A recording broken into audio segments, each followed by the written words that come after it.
session for this year, I just want to take a moment to thank Margot. Those of you who have been here for the other sessions know just how terrific she's been, and I tell her all the time, and I wanted to say it publicly. So thank you, and thank you, Carole, for being here, and enjoy the evening. And thank you to my audience. Okay, Ariel, do you think we could have some more light? Okay. Because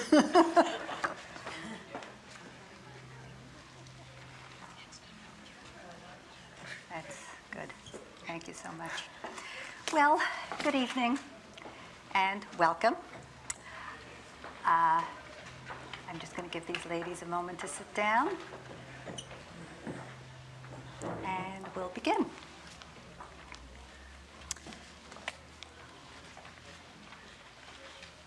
So, towards the end of Swimming Toward the Ocean, there is an allusion to Madame Bovary, reinforcing the idea that there's a universal quest for happiness and fulfillment through love, and it stumbles through deception and despair.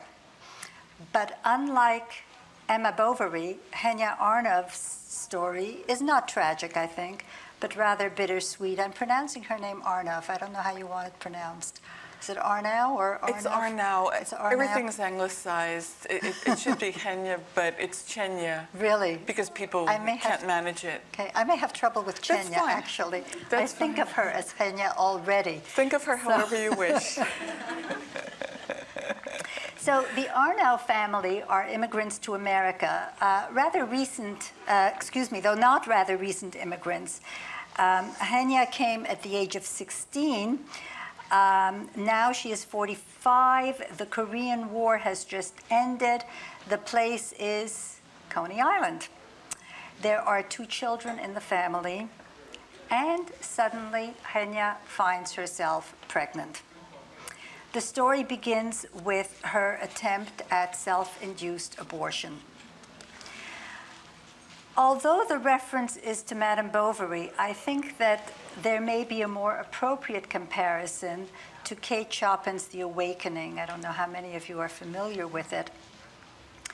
At age 45, Chenia is pregnant, trapped, and begins to discover herself. Sexually, she refers to that miracle. It's very sweet. Spiritually and intellectually. She's a woman who puts garlic on her newborn to ward off the evil eye, evil spirits. Her Yiddishisms express the mindset of the shtetl, and suddenly she meets a man to whom she is irresistibly drawn. As of that moment, her entire life is governed by that passion, which becomes an obsession, and it lasts, I think, as long as she lives. The obsession, which of course is love, towards later on in her life, in her middle years, although I suppose 45 is getting pretty close to her middle years, she says begins to feel more like hate than love. She's thirsty for knowledge and experience. She, in fact, admires Harry very much because of the breadth of his knowledge. The other man. The other man, yes. One day, wheeling her baby carriage through Washington Heights. The story starts in Coney Island, moves to Washington Heights with the family. As she's wheeling her baby carriage, she discovers a passion for the cloisters. And from there, she moves to the Metropolitan Museum. And she dedicates herself to ensuring that her precocious daughter gets a first-class private school education. So I want to ask you, what would make such a woman who still hangs the garlic on her baby and worries about the evil eye suddenly discover the universe? Now, I'm not doubting that she can fall in love with a man, but she discovers a whole universe. How does that happen? Can you relate to that? Or maybe none of you actually hang garlic on your children, and, you know. Yes. It didn't strike me as that bigger leap of faith to think that a person could discover something that resonates with them. In a completely different intellectual sphere.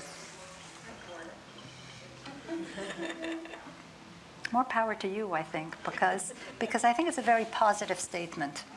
It's a positive statement about this woman. It's a very positive statement about possibilities, I think. And growth at any age. And growth at any age, yes. Yes, I think one of her great attractions to Harry is his intellectual, is that he's explaining things to her that she had no understanding of. Right. She says to him, like my own professor you are. Yes, yeah. So he enriches her life in ways that certainly her husband doesn't. On the subway, she observes other women wondering, what are their lives like? What are their secrets? I think she suddenly understands that all of these human beings, and particularly women, that she sees have their own secrets, that there is depth to human beings.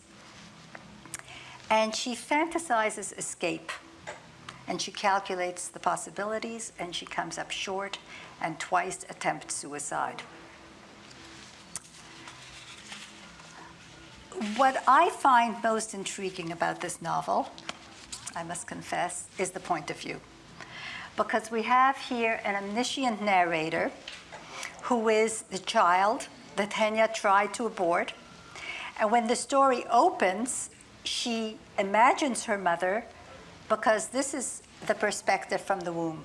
She is not yet born. Her mother is jumping up and down or whatever it is that she's doing to try to induce an abortion. And it's the child speaking to us. She does say she imagines, and I think you told me, how many times does she? The first, I had not counted. It's 38, and the first two words of the book are, I imagine, but immediately, I even forgot when I was writing it. And when I saw it was a 5-week-old fetus narrating, I thought, what, this is crazy. I had already forgotten the first two words of the book. It's interesting that you said, when I saw that this was a 5-year-old fetus, as though you had nothing to do with it. Well, I didn't. She was there independently of her creator. It just came out. I didn't design it, you know. It comes out of my subconscious, and then I see what I've got, and then I work with it. Is that, I will come back to the novel in a moment, but is that your typical modus operandi? Yes, it is. I try not to get in my own way. Does that work? You tell me. You don't become schizophrenic? Well, you have to have an editor's eye, but I learned very fortunately at a writer's conference I went to at Breadloaf from Jerome Sharon that you separate the writing from the editing. All he did in this lecture, Jerome Sharon did, was describe his day. And at a certain part of the day he wrote, and at a certain part of the day in a different physical location, he edited. And it was such a breakthrough because at that time I was using a typewriter. And I would, like go back and try to cross out and retype, and it was murder. Now I separate my day, and late at night, not even, starting at midnight, I write, and then the next day I edit. So it is like two separate people. Huh.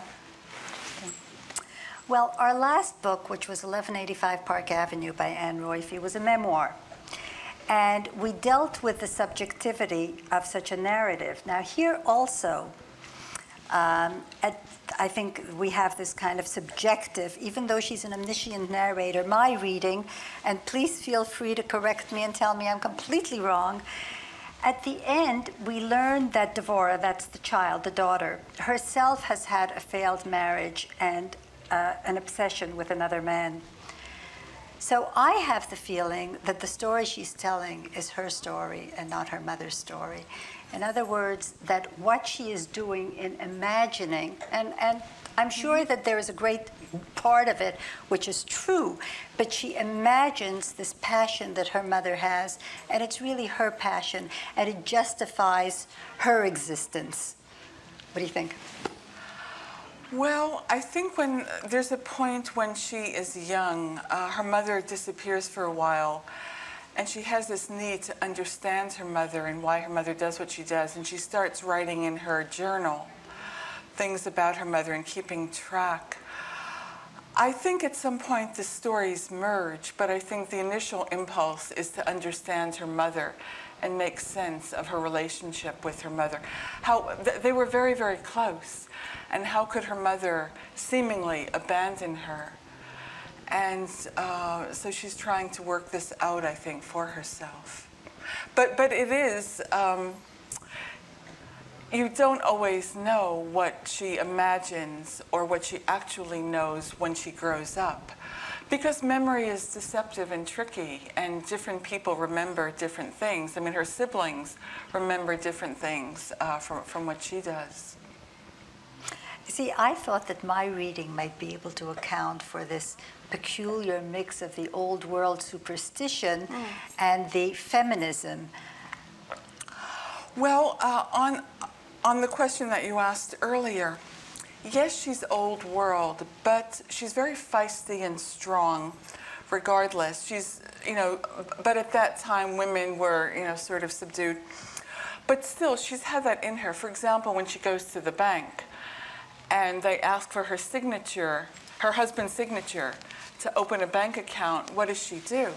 She goes home, she forges her husband's signature, and then she goes back to the bank.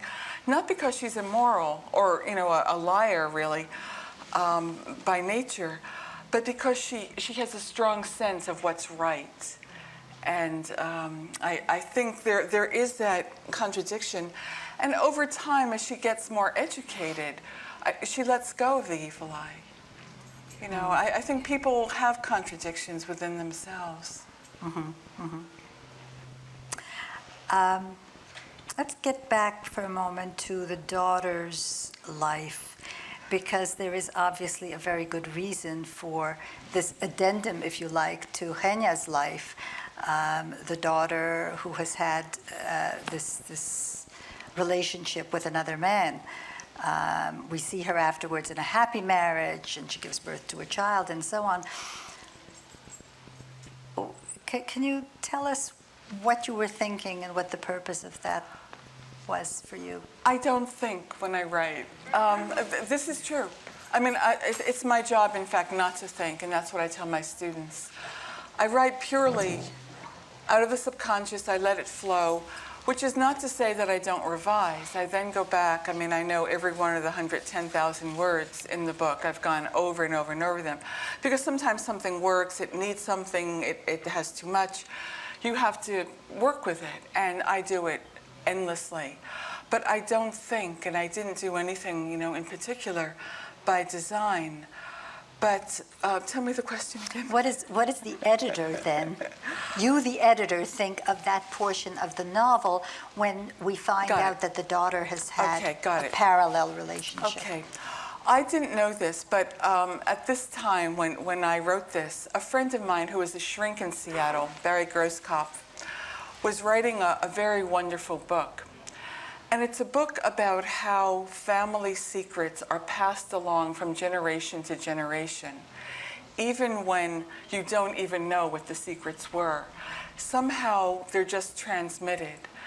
And I think the mother, being inclined toward risk, toward passion, has instilled her daughter with that, and her daughter absorbs that and in some way takes that from her mother and lives that out. And it's not a voluntary thing with the daughter. So it has, a social worker friend of mine said that there's a circular feel to the novel because it starts with a pregnancy and ends with a pregnancy. That's as much sense as I can make of it for you. Actually, I would rather say it starts with a birth and ends with a birth because it's so much more alive than that pregnancy which she did not want. What's interesting is that she has this beautiful child, and at the end of the novel, when the daughter has her child, her mother is dying, and she brings the child to her mother, which I think is a lovely touch. So you said that it's because the child has been exposed to her mother's passion that she chooses? We act out very often our parents' wishes, without knowing or not knowing. And it may be that her mother wanted her daughter to be alive in the way, Chenia was. So chooses, not chooses, I don't know. I don't know whether we actually choose all the emotional paths that we take. There's some choice, but until we understand what our patterns are, I don't think we do very much conscious choosing. Do you believe in determinism? No. But genetically, there's certainly a component. I mean, it's not clear to me how much is affected by genes and how much otherwise. Well, even the I don't think it's- environment, I mean, isn't that kind of deterministic that we, your statement that we may to some extent, if I understand you correctly, become who our parents either want us to be or vicariously would have wanted themselves to be. Yes. There is something deterministic about that, isn't there? There is, but it can take many forms. It doesn't have to just take one form. And I think of deterministic as, being one fated thing, whereas there's an allowance for a huge amount of variation within that, probably. I don't know. I'm not a scientist. Is there a moral message? I don't write Here, with message. in other words, are you messages is I'm sure the wrong word, but are you saying in a sense, and I think I saw someone who came to this conclusion somewhere, that the question is, are the sins of the parents visited on the children? Well, That we are doomed to repeat the past, Well, that that sort of wasn't thing. my conscious intent, and I certainly never write with message. I resist message fiction. Can you accept that? This idea? Can you live with that, or do you find it repulsive? Would you say no? This isn't my novel. I think the people in it happen to be moral people, with maybe one exception, the father initially.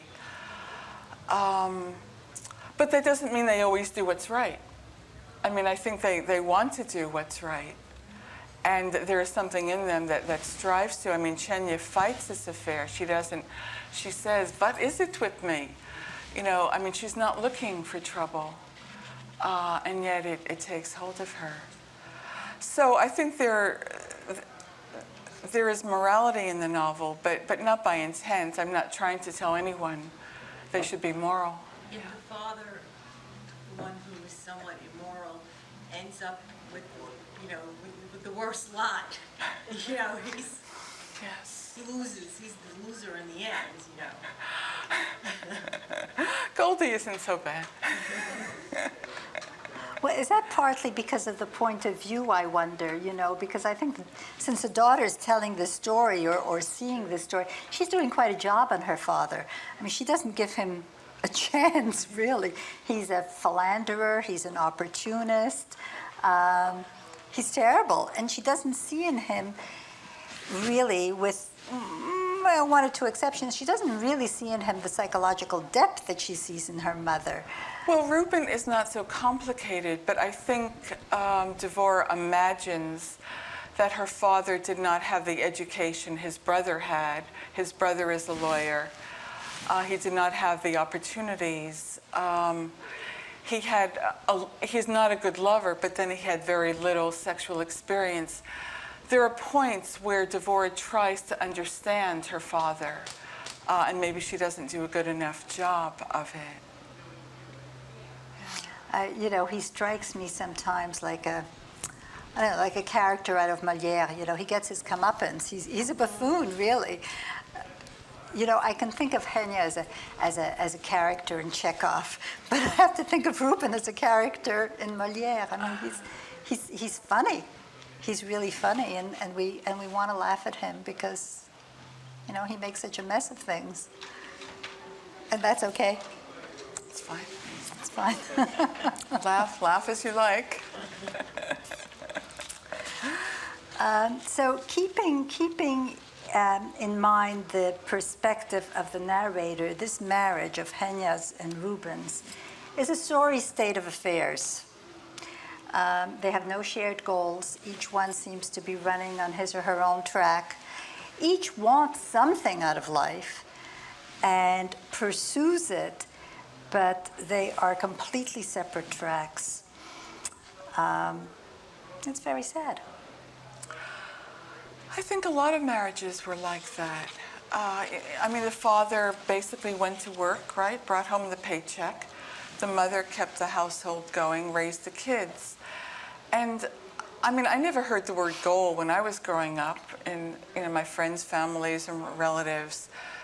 This is like, I think, a very contemporary concept, shared goals, not something maybe. Well, I don't know, it strikes me that if I may speak of, my own experience, not personal experience, but my own observations, a lot of immigrant families did, in fact, I think, whether or not the marriage was a happy one, managed to come together precisely because they had shared goals, and they usually revolved around the children, making a better world for their children and paving the way for their children, sometimes at great sacrifice of their own personal happiness. I think what's interesting today is precisely that we want it. We want our own personal happiness. So they were ahead of their time. They wanted their happiness too. But they cared about the kids. I mean, they did, tend very much to their kids. When there's a problem with the older daughter, Mimi, and she's shoplifting, both parents do have, at that point, what you would call a shared goal. They want to stop her from shoplifting, and they do what it takes to do that. right. Yeah. But the novel abounds with infidelities and these separate desires. It's a rather pessimistic view of marriage, I think. Is it necessarily so? Well, it's infidelity. There's an implied judgment in there that infidelity is bad. Yeah, yes, there is.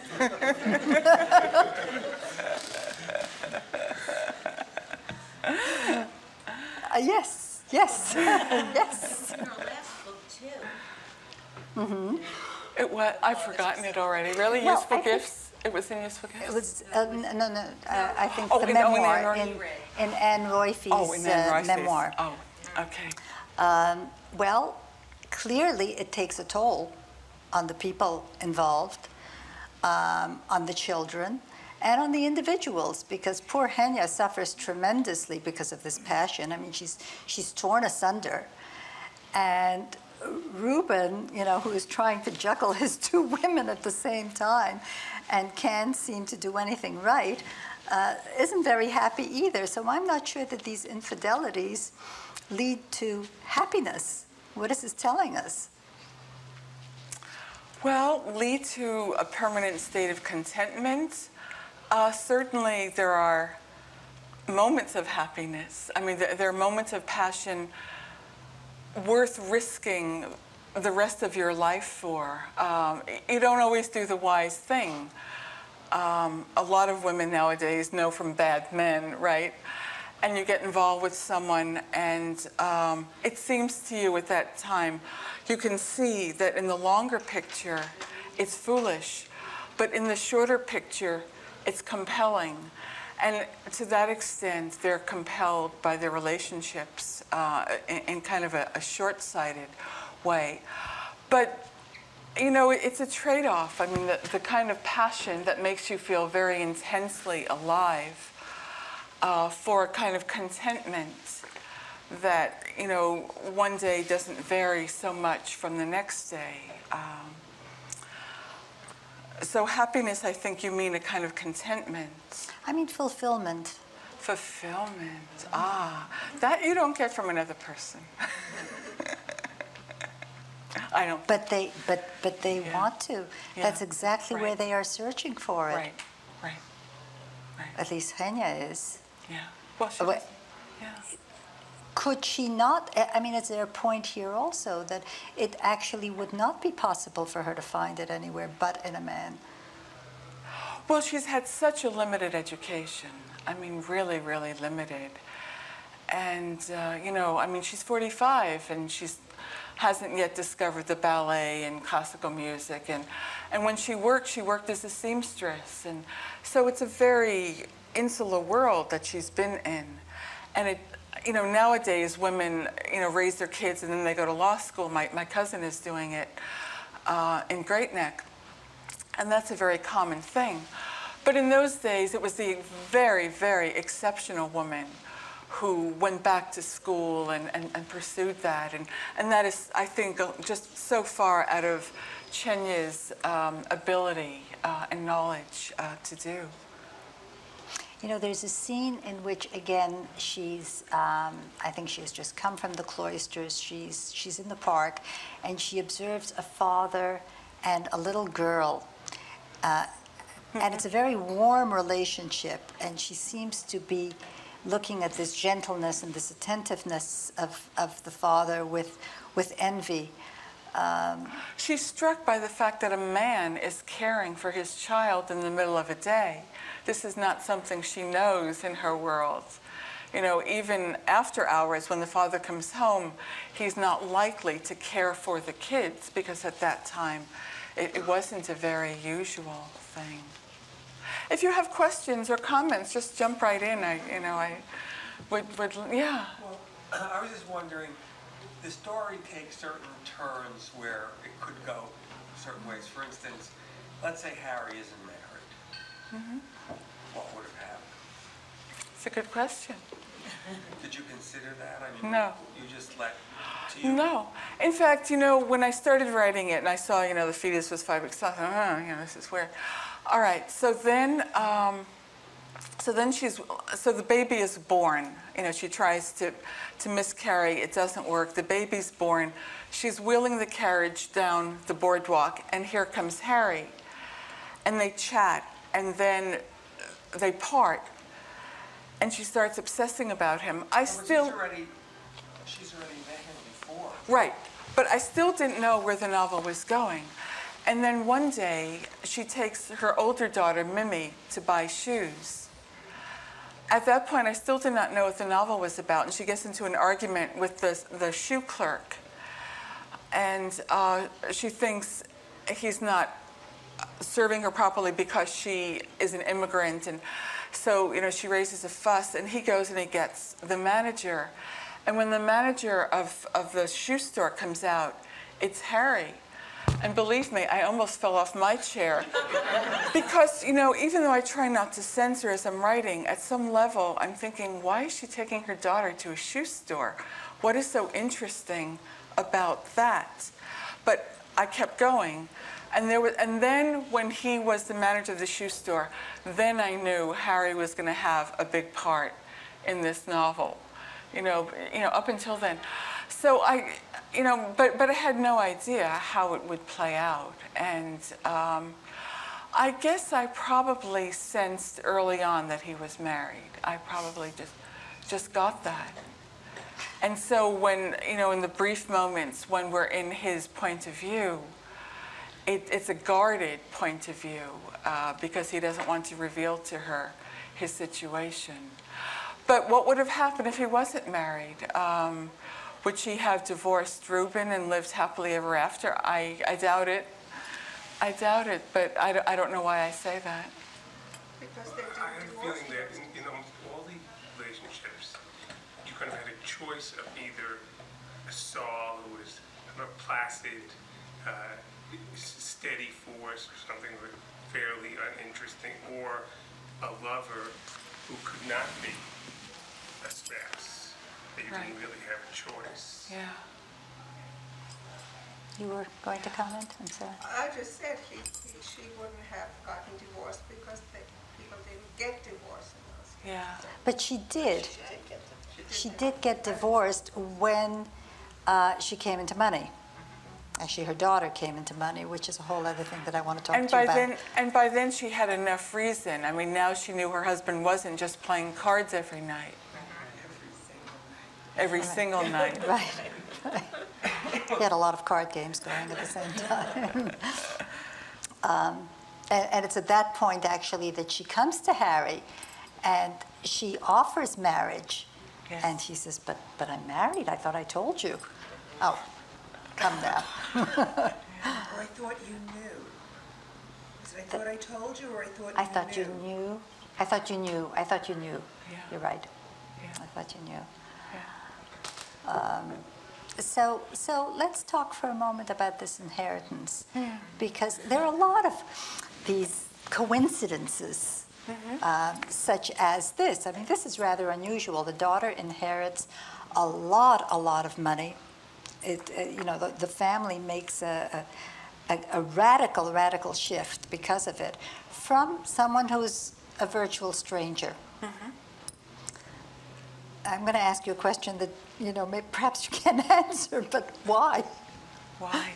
One thing leads to another. The daughter was shoplifting. The mother told her not to. She needs clothes. She goes on the bus. She helps a stranger. She develops a relationship with the stranger, who then gets interested in her. So it's a stranger, but not a total stranger. There is a relationship there with Sophie. And she has performed a kindness. She has become, in a way, like family to Sophie.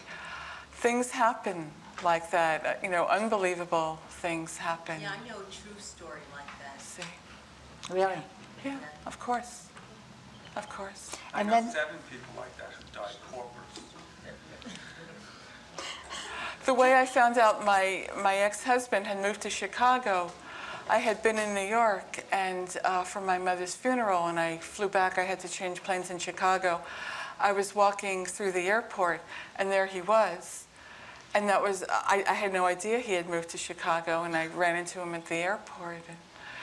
Which was fortunate, because I was in touch with an aunt of his, and later when I had to track him down, at least I knew where he was. Things happen. And there are all these odd links that develop. I mean, it's because of her encounter with Sophie, and because of the inheritance, and because of the old woman's attorney, that Sophie meets her second husband, Saul. Right. Right. No determinism. I mean, at that point, Chenia made up her mind that she was going to change her ways, that she was going to, in a way, settle. But she tried to be honest with Saul about her feelings. Because, I mean, she could see the benefit for her children and probably for herself. So there was at least a conscious action there on her part. But she also admires Saul, I thought. Oh, I mean, yes. for one thing, he knows music, so here's a whole new avenue that she can explore. Yes, he knows music, and he's a kind. good person. He's he's kind, and he's got very good manners. And she knows instinctively he would not treat her, she thinks, the way Harry treated her. So, in some ways, I think one of the themes of the novel is escape. But when you think of escape, you usually think of escaping to safety. Here, the escape, I think you said it before, is from everything that is dull and mundane and nothing, without, I think, any of the overtones of existential questioning. I don't think that this is what it's about. But it is escape. And one of the forms that it takes is Chenia's walks on the boardwalk in Coney Island. And she says, the boardwalk is like a fever when you're going, but under, where the sun never is, it can make you so cold. Chills it gives you, even on the hottest days, my mother says, and then she doesn't say any more. So she takes these walks on the boardwalk. Her first sexual encounter with Harry takes place under the boardwalk. And then, if I'm not mistaken, her son and his girlfriend also make love under the boardwalk with those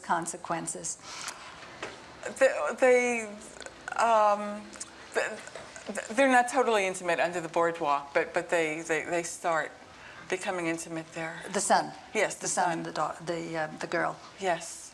So the boardwalk, it seems, serves as a metaphor for all of her forays into her illicit freedom, I would say. And I think that Chenia's suicides are, of course, a part of that same pattern because they also take place off the boardwalk. The title, Swimming Toward the Ocean, where usually we swim towards the shore, towards safety, here it's swimming towards the ocean. Could you explain it to us, please? Well, it is counterintuitive. These people go toward risk. When you were talking moments ago, I was just thinking about what I've read about gamblers and how it raises, the chemicals in their brain, and it's very exciting. And they find, I think they have found in some studies that gamblers have a lower level of whatever the chemical that keeps us kind of happy and, with the ups and downs. And they need that. And in a certain sense, these characters need their own form of excitement. It doesn't take the form of gambling with slot machines or money or whatever, but in the form of personal relationships and excitement.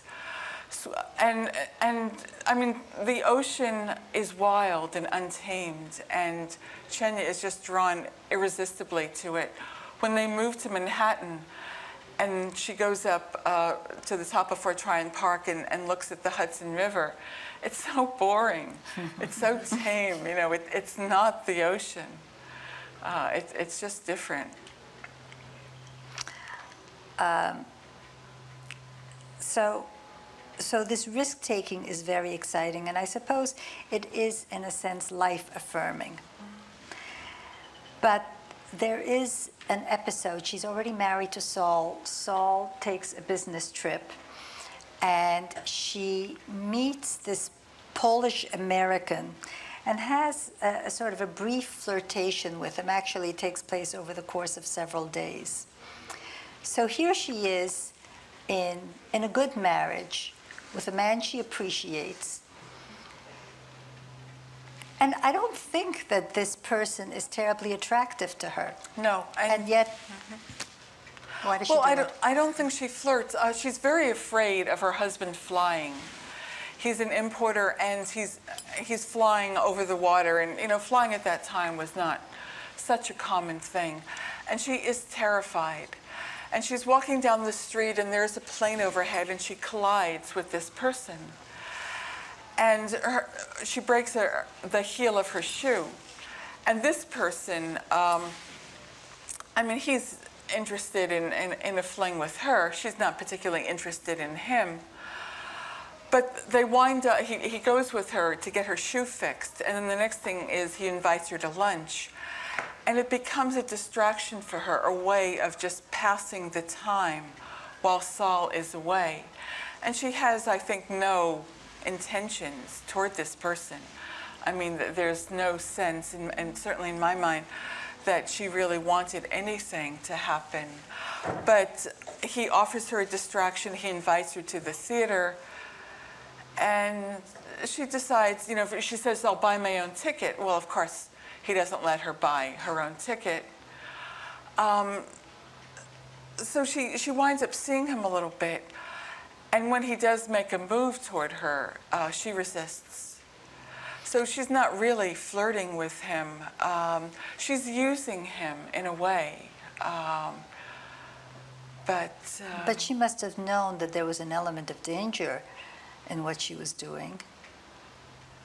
I think she was worried. At some point, she becomes worried about what she can and can't tell Saul. But I think she's clear in her mind that she wasn't going to do anything to hurt Saul, not with this person. I think she was clear about that. I think you're too innocent in your interpretation. I really do. Flirters flirt. If that's what you do to make yourself better, that's what you do. Drinkers drink. And she may not have thought she was going all the way, but she put herself in plenty of danger. Yes. And why it was distracting is because that is her drug. Yeah. I think at one point she says his eyes are caramel colored, and finally she figures out that they made her feel sticky, just kind of. But she continues. She continues for several days. Well, meeting him. but those of you who've read it, you remember what happens. He takes her to the theater, and what does she see at the theater? She runs into Harry. Now she's really scared. Now she's got to avoid Harry. And so she knows when Saul comes back, he can't call her, and that won't happen. But meanwhile, she tries to get out of the house away from the phone. And Harry is the danger here that she's running from. See, I thought that there's a very fine line between the affirmation of risk-taking and its opposite. Because its opposite is suicidal. And I think she's straddling the fence here, very narrowly. Could be. You agree? You even gave her other sexual consequences when she got raped, under the boardwalk. Again, it's the boardwalk. What goes under it's a lot of consequences, and they're sexual.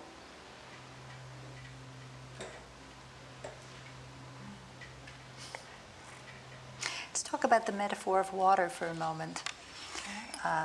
Symbol, perhaps. I mean, Freud had a lot to say about it. It seems to be quite important here in the novel. What are you thinking, or what were you thinking? I wasn't thinking anything. I keep asking. I keep asking, hoping that you. I know. People think I just sit down and I'll put some water in here, and that's a good metaphor. It's just unconscious. But the editor thinks afterwards, right? The editor understands what it is that has happened to you? I only try to figure it out when I feel it's not working. If I feel it's working, I leave it alone. And it's only, since the book was published that I've had to talk about it. 2 weeks ago, I realized that the book is about the second half of Chenia's life. Duh. It just didn't dawn on me. Because I don't think about it. Intuitively, I can fix things. I've had a lot of experience writing. But, really, I don't. You had your... Well, I was only thinking as someone who's never written, as a reader, it's always interesting to think about, how the author works, plies her trade. And the way you're describing it, it sounds almost like you get up with a blank slate, sit down at a computer, and whatever pops into your head, you write. And I don't believe that could really be. Well, it is. It is. Except I don't get up and do it. I get up and I edit what I sat down at the computer and wrote the night before. I go to my computer around 11 or 12 at night, and then I write to about 3 in the morning. And it is whatever comes out. That, believe me, Sounds like an out-of-body experience. that is the truth, and that is how I write. Peter Elbow has written a couple of books about writing. One of them is called Writing Without Teachers. And he talks about the writer who plans everything and controls the characters versus the writer who just lets the characters lead you where they're going. But that presupposes that you have characters in mind, that they're based on... Well, can I tell you how this started? Okay, all right. Is that all right? Please. All right. I had been walking around depressed. Writers are depressed a lot of time, and I apologize to Oprah, who's probably heard this story, Ariel's mother. I had been walking around depressed. I had written my first book of short stories about this family. It had a novelistic feel, reviewers said. And then I wrote a whole bunch of short stories, and I wanted to write something longer. I mean, that was a conscious intent. And I walked around hoping something would happen, and it wasn't happening. And then one day, in my neighborhood in Seattle, I went to my local Starbucks. It's the second one ever created. I mean, it's not a big corporate thing. It's a teeny little one with 3 tiny little tables. And I would go there and edit my short stories every day. And all of a sudden, this particular day, there was an image that came to me, an image with this novel. And the image was of a woman going up to the roof. And I could just see it. I visualized, and I really inhabit my characters. I could just see that the building was like the building I grew up in New York. It was a New York building, I knew that. And the next thing I knew, I suddenly realized why she was going up there. And although I don't normally write in Starbucks, that day was an exception. And I started writing longhand. I imagined my mother taking the Parcheesi board and the jump rope off the shelf, going up to the roof, jumping with the rope across the way is the parachute jump, and she doesn't see it. And the cold sears her lungs, and then she stops, and she's got one hand on her belly, and it says, "The belly where I've been growing for the past 5 weeks." And I just couldn't believe I had written that. And I had already forgotten the first 2 words, which are, "I imagine my mother." So that was the beginning. And then I took it home, and I started writing on the computer. Didn't know what it was about, where it was going. So that started with an image. My first book, Useful Gifts, started with a line of dialogue. I had been sitting around depressed in my own living room that day, and I heard a line of dialogue. And the line of dialogue was, Joey Frattinato standing on the sidewalk screams up to his ma. And this was a very fascinating line for me to hear. Writers are a little crazy to hear voices. It was fascinating to me because the words Joey Frattinato, that was the name of a kid who lived across the street from us in Manhattan. We lived on the 4th floor. I had deaf parents. American Sign Language was my first language. And I could see in the sentence, Joey Frattinato standing on the sidewalk screams up to his ma. They could hear. The real Joey Frattinato lived in the basement, so he wasn't screaming up to his ma the way I would have liked to have screamed up to my ma, throw down the Spalding. So I went to my typewriter at that time, and I wrote a story about the narrator playing with Joey Frattinato. My sister knew Joey Frattinato's sister, but I did not know Joey. But the whole story is about a little girl playing with Joey Frattinato in the alley. So it's a story that could have happened, okay? But it started with a line of dialogue. A lot of my short stories have started with a line of dialogue. So yes, of course, there has to be a starting point. But it varies, and it varies for writers. Charles Baxter says he starts his stories with a what if. Stanley Elkin used to say he would think a lot about occupations, and that was his starting place. Mine just come to me pell-mell. They can come any way at all. But this book started with an image, and that's what I can tell you honestly.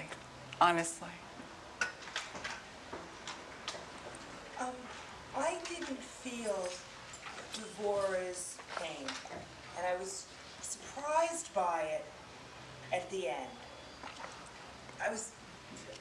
Here it's been her voice the whole time, yet I had no sense of her being in pain. And as I'm listening tonight, I'm thinking, I didn't have that much sense of her psychological life at all. And I'm wondering if you sprung it on us, or if I wasn't being a careful reader. She's telling the story, and people are more or less revealing maybe of their own pain. I think when the mother departs, it's clear. Remember, she's at her relatives in New Jersey, and that's very painful. But you grow up and you bury that. But it comes out in other ways. You argue with your parents, and it takes its own form. And she's had a kind of difficult relationship with her mother. She doesn't know that her mother loves her. I don't know how much pain she's in, but certainly she needs to understand her mother and why she got separated from her. It almost seems like a device in the way you hit the reader with her at the very end. I don't know. To switch tracks for a moment. Sure. The Arnow experience, do you think that it's kind of a universal experience of immigrants? Well, I don't know. I've done a lot of talks now. The hardback came out last year and the paperback just came out. So by now I've been to a number of places. And usually people come up to me and they tell me, oh, this was my, well, in fact, my editor thought it was her grandmother, literally. I mean, she said, "Oh, this is my grandmother in Brooklyn. She lived in that neighborhood. She had an affair." I did not know her grandmother. A man came to a reading in Seattle and said, "How did you know how my mother talks?" My parents were deaf, so, you know, the speech. I've gotten letters. I got one letter from someone in Wyoming who related to it in her own way. I don't think she was Jewish, but I don't know, you know, from her name. I don't know. People relate to it in their own way. Many people have told me about their own experiences with the evil eye. They come up to me and they whisper, their neighbor had an affair and I know, you know, so-and-so, or, you know, their aunt. It's not meant to be everybody's experience, but I think there's enough in there that different people can relate to part of the experience, certainly. The immigrant experience, I don't know. I don't know what that is. I was born here. My parents had a very strange journey. My mother was a little child and she was deaf. And finally when she came here, they got her into a school, Fanwood, for the deaf, which was in Jersey. So I don't know what the immigrant experience is. I just know what these characters did, and people can relate to it or not as they like. Why are they Jewish? Could they as well have been Irish? I don't know. What makes them quintessentially Jewish, if at all? I mean, don't they go to a Reform temple, I think. Well, but it ultimately, seems to be more of a social thing. Mm-hmm. Well, they don't start out going to Reform. Chenia resists sitting in the balcony, you know, and they work their way there. She keeps kosher. You know, there are the habits from before, and, you know, I think a gradual assimilation into an American lifestyle. I don't know why they're Jewish. I mean, I write about non-Jewish characters in stories. And there's no sense that it's important for them, that it's important that their children be Jewish or be practiced in any sense. Vowed or was successful in getting their children to observe all the rituals. I don't know. But the routes that they take of integration, I mean, assimilation is a bad word because it has all kinds of connotations. Would you say that those are typical routes of that period? I'm not qualified to comment on that. I don't know. But the characters know. Well, no, I don't think the characters know about their own life. I don't know that they know about other people's lives. Maybe someone here could speak to that.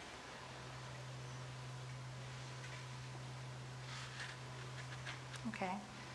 All right.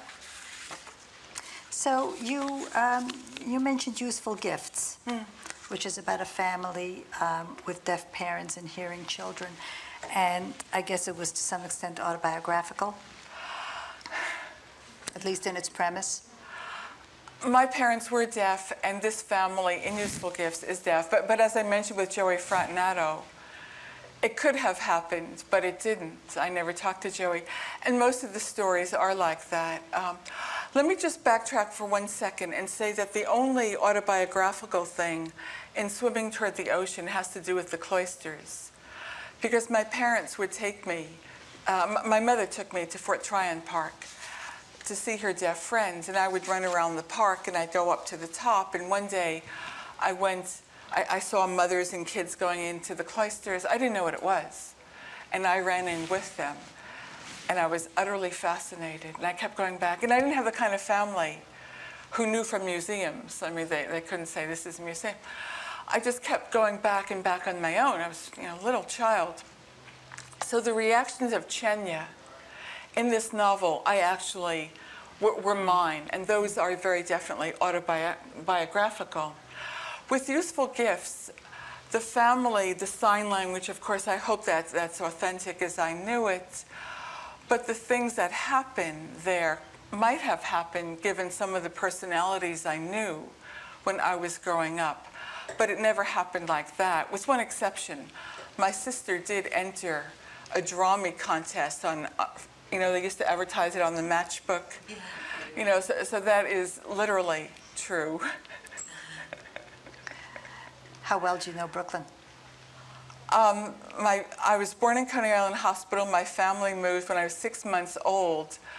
We would go in the summers to the beach and to the section where the deaf people congregated. They had their own section of the beach. Yeah. And that's where we went, with the thermos and the wax paper wrap sandwiches. And then Tuesday nights, I remember there were fireworks. And that's what I know of Brooklyn. I don't do research. I try to imagine it. I did have to research the Yiddish and also the fetal development. I don't have a child. Other than that, I didn't. And you just pray that the copy editors will catch any really stupid mistake that you make. The phonetic transcription of the Yiddish, was that yours, or did you Yes. have help No, on that was Because mine. that's very difficult to do, I think. Well, I You really have to immediately, have- when I saw that Chenia spoke Yiddish, I mean, if I had set out to do it, believe me, I wouldn't make a character speak a language I don't speak. I mean, this is not something you tried, not in your right mind. But at one point I had thumbed through The Joys of Yiddish, and I had been so intrigued with the irony and the humor. I mean, you could see it right away. So probably at some level, it was back there. So I got 5 dictionaries because I'd look for something and I couldn't find it, and then I'd see there was another book that had it, and I immediately noticed that they all spelled it differently. And I went crazy. So I just developed my own system for spelling it. Okay. So along comes the Knopf copy editor, bless her heart, and she consults The Joys of Yiddish. But not every word I used was in The Joys of Yiddish. So by the time she got done, half the words were spelled one way, and similar sounds from the other words were spelled another. And I had to change back everything that she did. Yeah, it seemed quite consistent. I was I tried. trying to Thank you. say it, to pronounce it. It was working for me. That is the hugest compliment. Kurt Leviant, some of you may know who he is. He came to my book party, and he gave me the thumbs up, and it was very. I should say kind of horror. I shouldn't boast about it. That's right. Poo, poo, poo.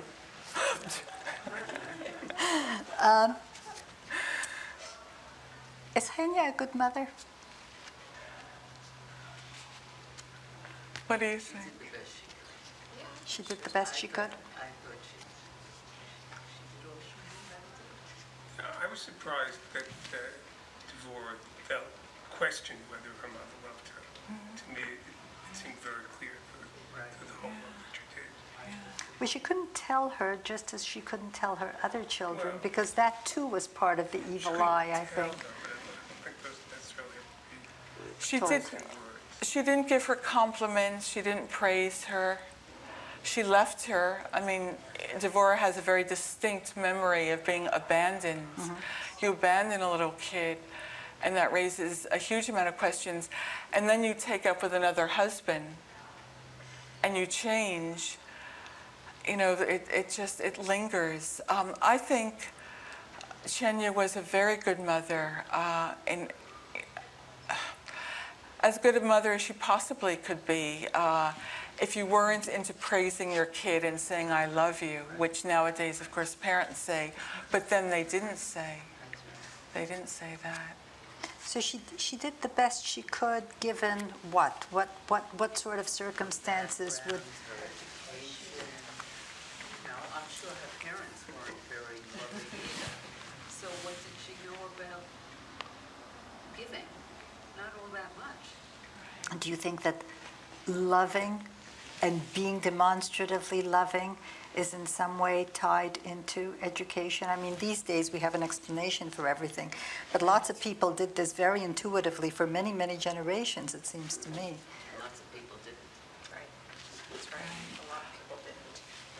I mean, look at the trouble she went to. I mean, she gets her kid into private school, and then every day she schleps her Wanders. down, and she just walks around until she discovers the museum. Time hangs heavy when you're spending those hours, and no matter what she has to do to fight her husband, she wants an educational advantage for her daughter. I mean, I don't know.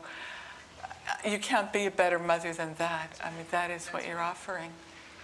Yeah, but on the other hand, a mother who commits suicide, Or tries Well, to. and she doesn't precisely, and she says that she doesn't go through with it because of her children. the first time, The first first the time. second time, exactly what happened. She swims out. But it's because But she's it hurt. sounds like the second time that there's a certain amount of luck involved, that she really would have drowned. And why Even did she? when the guy comes to save her, she says, "Leave me alone, let me drown." Yes, but why? Because she's hurt her daughter. You know, she has scarred her daughter in the process. And she's got 2 other children. Yeah. Well, you get crazy. She flipped out. And So- you don't feel the same about all your children. You're able to feel differently about your children. That's true, but most of them, you figure you're probably better off being around. Not necessarily. No. So you mean you might commit suicide for one kid, but for the other 2 you stick around? Absolutely. That's a tough act to pull off. There are a lot of suicides, I'm sure, who are mothers. You know, I mean, you don't. No. It's complicated. It's complicated. You don't. I mean, suicide, I think, has many aspects to it, and of course, you're very short-sighted. I mean, the Yiddish proverb, "Don't kill yourself. You cannot know God's plan for you." You forget. When you're killing yourself, you forget what's out there and what might happen and the damage that you do, or will do. But there was certainly a very selfish part. Oh, definitely. I was really struck by the patience that she showed with Devorah. Because she's quite a precocious child, and I think it would take its toll just to be, and she really enjoyed spending time with her and speaking to her, as opposed to, just wanting to kind of shut it out. She would even tell people, look, you spend time with her, she's good company. And Yes. because she really felt that. She did. And, to me, that's a good mother. And she had a sense of Devorah's independence. I mean, when Devorah gets into trouble in the private school for being such a Wise guy. a wise guy, thank you, a wise guy, and speaking out of turn, the mother defends her. She says she's a special kid, and you can't, I mean, in a sense, that's like every mother thinks her kid needs to be treated specially. But in this case, she's right. Devorah is very bright and precocious, and she doesn't want the school to make her act like everybody else and become very ordinary. She rises to her defense for Devorah's individuality. And I think it's because Chenia has a sense of her own, a sense of self-worth, even as she feels deprived as an immigrant. I mean, there are contradictions within her, which is one reason I like her so much. Now, you also described her as being a very attractive woman. Betty Grable legs, yeah. Yeah, she's very magnetic. There's something very striking that you're drawn to her. She's witty, and she's got this life to her. She's not dull. And it's a balancing act, isn't it? I guess, yeah. Any comments, questions? Why do you suppose her husband wasn't attracted to her? He was originally. I mean, they were attracted to each other, but Reuben has, he's a young man, he has his expectations. You marry someone, you want sex to be heavenly. He doesn't realize it's because he's a bad lover and she's inexperienced, and so their love life is not very good. is not very good. And, he has this recollection of this young woman under the boardwalk that he had spent time with. And then he meets Trudy, and Trudy is experienced, and, that's different. Disappointments happen. I don't think he set out to be a bad husband. I mean, who does? Who sets out to be a bad parent or a bad spouse? But things happen. And then his brother does well, and there isn't money, and he feels the lack of that and the lack of his importance. And all of that, of course, contributes to the kind of person you are with your spouse and the kind of lover you are. It deprives you of a generosity, maybe, and makes you more selfish. Great question. These other very interesting characters, Trudy and her husband, and what's the name of the family, the couple, the Vogels, who seem to be into something a little bit shady. Arthur gambles, and then the bookies are after him, and that is a problem. That is a problem. And Bertha Landau. Yes, the wealthy woman who owns the building where the factory is, where Reuben works. So did these spring ready-made, whole? Yes. Although, the characters develop. You learn more about them as you write. Sometimes you get an intuition, and suddenly you can inhabit this character and know what this character had for breakfast. Very often you start learning more and more things about them, but it isn't long before you can intuit what they had for breakfast. I mean, you just know who they are. So then you go back and flesh them out more, or you just... Not usually. I'm trying to think if there's an example of that. No, somehow it's been developing on the page. It's hard. I'm not very conscious about my writing process. So, I don't generally think about it. I'm trying to think of maybe an example that would help, but I can't. I'm sorry. But in a way, you come to know the characters the way the reader knows them, but you know them much better. You start to know the underpinnings, maybe. Do you have to have sympathy for them? Yes, for all of them. They don't all have to be likable, but you have to love your characters and appreciate why they are the way they are. Definitely. Definitely. Does that create conflicts? No. Not for me. I mean, I couldn't write about characters I didn't want to understand and like, although readers may not like them. They're just people. People are a mix. I think most of my characters are a mix of good traits and bad traits. Do we have to like characters to enjoy reading about them? No, and at least one in the book, yes. Because if I read a book where I don't like any of the characters, I don't like the book. It doesn't have to be all of them, but at least one. Yeah. It's helpful if the main character is someone you can really glom onto and feel for. How about, what are some of your favorite books, and do those influence your writing? I hope not. I like to think I'm an original writer. Really. I like books mostly that have survived the test of time. Whether it's Moby Dick or Crime and Punishment.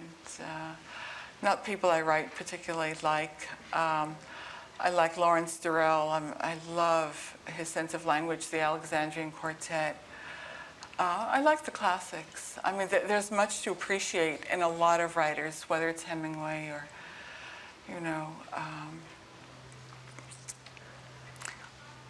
I don't think, I read Little Women when I was very young, and I immediately identified with Jo March. And I wanted to be a writer. That influenced me. And I read from an early age, and I just had this, and books, just like James Baldwin said, the public library saved his life. It saved my life, because you probably can get a sense that I had a very limited upbringing in many ways. And it was reading from a very early age, my library card, that exposed me to the larger world, and I read and read and read. And I think if you read a lot of books, you get a sense of language and you get a sense of story, but it's not one particular writer that influences you. It's the accumulation of all of the wonderful books that I've read. When I was married, I read a book a day. I mean, that's how I spent my marriage. It's true. Can you tell us what you're working on now? No, I'm working on something long. It's, very fractured. I've been traveling around a lot. And I hate to talk about what I'm writing, because it sort of fixes it, and I like it fluid. I like not to think about it as I'm writing it. It's hard enough to think. I mean, listening to Dr. Krebs talking about my book, it's like being psychoanalyzed almost. It's very weird. I like not to think about it, and certainly while I'm working on it, I don't show it to anyone or talk about it. And I'm sorry. I'll talk about anything I've written. Can we then just wish you luck You- and say we look forward to Definitely. reading you again? And we want to Definitely. thank you for coming and talking to us. And I'd like to take this opportunity to thank you all for coming. I know that some of you have been really devoted to this exchange, and without you we couldn't have done it. And I want to wish you a happy holiday and a wonderful, healthy summer. And I look forward to seeing you all in the fall. Ariel, you want to give us a little preview, or is this not an opportune time? Off the top of my head, we're going to have, the first date is with Rebecca Goldstein. She is the author of The Mind-Body Problem, although she will not be discussing that book. She's going to be they're re-releasing her book, Mazel. We have the same agent. So you'll get to meet Harriet then. We're having Joe Berger from the New York Times come to discuss his memoir, Displaced Persons. A brand new author, Martha Cooley, who Margot and I both read. The Archivist is her book, and we really loved it. And a new young author, Jonathan Boyer, is coming. They just did a review somewhere. It's called Everything is Illuminated, and we're working on one more date, hopefully. I have to tell you a quick Joe Berger story. This was in November, Jewish Book Month. I was flying around to 10 different JCCs, and I'm sitting in Chicago waiting to change planes to get to Denver. And it was Saturday night, and it was 8 o'clock, and I saw a couple reading in the New York Times, and I said, is that tomorrow's or last week's? And they said, tomorrow's. In Seattle, you can't get the New York Times Sunday at 8 o'clock. So I walked down to a newsstand, and there was a man buying the New York Times, and I bought the New York Times. Got off the plane in Denver, and they were holding up my book, and they were holding up Joe Berger's book. And I got there first, and the JCC people said, oh, he was on your plane. Well, of course, the other person buying the New York Times turned out to be Joe, and he's just a great guy. I'm sure you'll have a wonderful time if you come. Please come up to me and ask me questions or give me comments if you want further. I'd just be very happy to talk with you. I teach creative writing, I teach short story writing, but not a lot. I mean, I find it very draining. I teach 1 or 2 classes a year. I will start in the spring. I haven't taught in fall or winter this year because of the traveling. Mostly I freelance. I work with people on their books. I write for politicians. I am a propagandist, but only for those I agree with. Good for you. Well, thank you so much. You're welcome. You fly back to Seattle. Thanks for listening. For more information on the 92nd Street Y, New York, and all of our programs, please visit us at 92ny.org.